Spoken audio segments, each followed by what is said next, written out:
Hi, I'm Mark Hebner, President of Index Fund Advisors, and welcome to the Quarterly Market Review for the third quarter of 2019. Well, like each one of these market reviews, we like to start off by looking at the broad asset class returns from around the world. Let's first look here at U.S. stocks. For this quarter, we were up about 1.1%. In the international developed markets, the market was actually down a little bit for the quarter, down about 0.93, while emerging markets took a little bit of a hit, down 4.25%.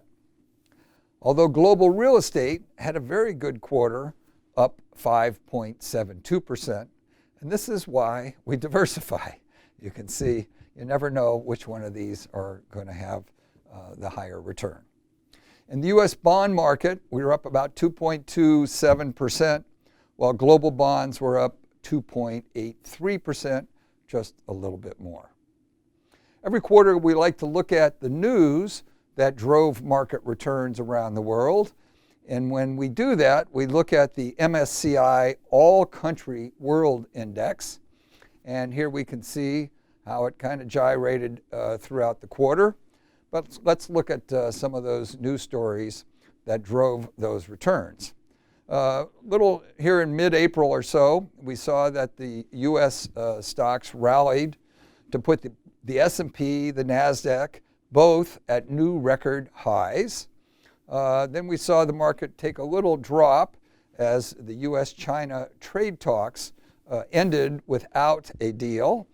Those trade talks and interest rates have been driving a lot of the returns over this quarter. We also saw that the Eurozone economy slowed up as the demand for exports from Europe into the U.S. Hit kind of a block or a stalling. And then we also saw later in the quarter, early June, that the U.S. job openings outnumbered the unemployed by the widest gap on record. So that was kind of an unusual data point there.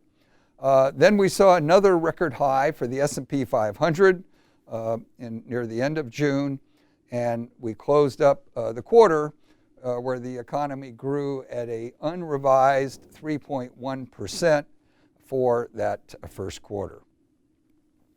We also like to take a look at the global breakdown or the asset allocation of these various regions around the world each quarter. And this has remained fairly steady, going all the way back to 2012 when we started doing these quarterly reports.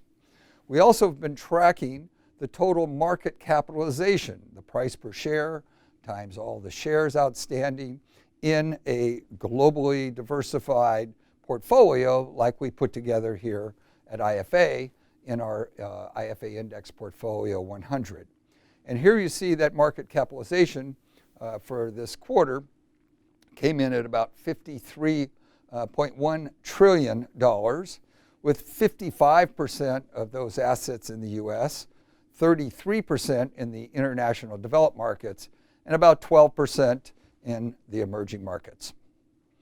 Now, the reason we do these reports every quarter is to remind investors that past performance doesn't predict future performance. And here you can see this as clear as a bell, and this has been pretty much the case every time we look at quarterly returns. So if we go back a quarter to the quarter ending in June, which was the second quarter of 2019, you can see that the U.S. large company index had the highest return of 4.3%. But by the time we get to Q3, we have a totally different asset class having the highest return, which was the real estate. And this is a global real estate index, and that came in at 6%, as you see. Also, a lot of asset classes that had positive returns ended up in that third quarter with negative returns, most notably emerging market value, which had basically a break even in that quarter, but then ended up being down almost 7% in the third quarter. Now, a much better way to look at the returns of different investments is to think of them in whole portfolios. of equities and fixed income. And so here you see in Q2, our full equity index portfolio 100 was up about 1.65%. Then in Q3, it ended up being down 1.18. But we do see a nice, neat pattern when we just look at equities and fixed income as a blend. So down here, we have only 10% equity, 90% fixed income. And you see it earned 0.72 in the second quarter. And then by the time we get to Q3, it's only 0.22. But we can see here a nice, neat line in both periods when we think about markets in terms of index portfolios. Now, I don't want you to make any decisions based on short-term quarterly returns. I want you to always think about the long haul, the long-term market returns. And you see now we're up to 91 years and 9 months of index data that we've collected in our IFA Index Portfolios. And you can go to indexdescriptions.com and see the definitions of what's included in all of the individual indexes that we have in these portfolios. But here you can see if you'd started with $1 back on January 1st of 1928, had a big dip for the Great Depression, pretty rocky road for many years. But by the time we got to this last quarter, that $1 grew to $13,686. And this is what we call hypothetical back-tested performance data. Nobody really held this portfolio. We're basically looking at what indexes did over this very long period of time. But if you diluted that full equity portfolio by putting in 25% bonds, you see instead of $13,000, which is the compounded growth, that dropped down to $4,713. And if we went to a 50-50 mix, it dropped down to $1,139.